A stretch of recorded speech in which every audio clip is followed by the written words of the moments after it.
Omije Jesu, Omije Oju, Oku. This is a woman that has supported you guys. This is a woman that has used her talent. This is a Toba Woda da Tadura Yibangba. Toba jẹ́ pé orí burúkú ò kọlù yín. Toba jẹ́ pé àìnítìjú kò pa yín kú. Irú òkú Omije ó yẹ kẹ́ ẹ dáwọ́ bò ní, kò yẹ kẹ́ ẹ jẹ́ káráyé mọ̀ wípé ó kú.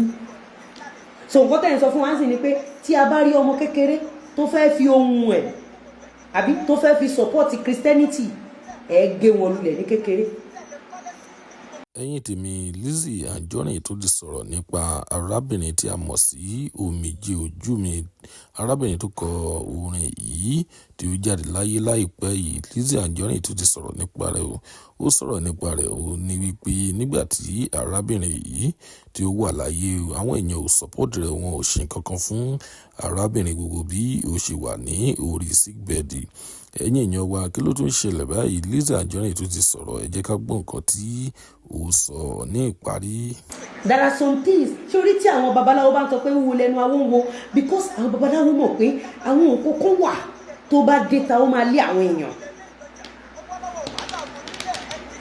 Omije kì í ṣẹni tó yẹ kó kú, kẹ́ ẹ gbé òkú ẹ̀ síta, kò tẹ́ kẹ́ ẹ jẹ́ káyé gbọ́ kó kú, because ẹ lè rí bí ohun tẹ́ ẹ fẹ́ fi juwa má gbà tẹ́lẹ̀ máa rí vision fún. Ṣùgbọ́n kò sí ẹ̀dá kan ní ayé tó mọṣẹ́ ṣe tó máa rí wípé ó fi lélẹ̀, ó fọ̀nà lẹ́, ó fi voice ẹ̀, ó fi máa ń gbé Christianity, ó wá kú tán. Ìwọ náà gbọ́ nǹkan tó sọ, ìwọ ló kúkú sọ, máa gbọ́. Ti ọ̀nà ìdẹ̀ lọ́lọ́run máa ń gbà bá wa sọ̀rọ̀, ṣùgbọ́n ìdí àkọ́ bí ara sí ẹ má jẹ́ kí n gbà wá lá. Ẹ máa gbọ́. This network.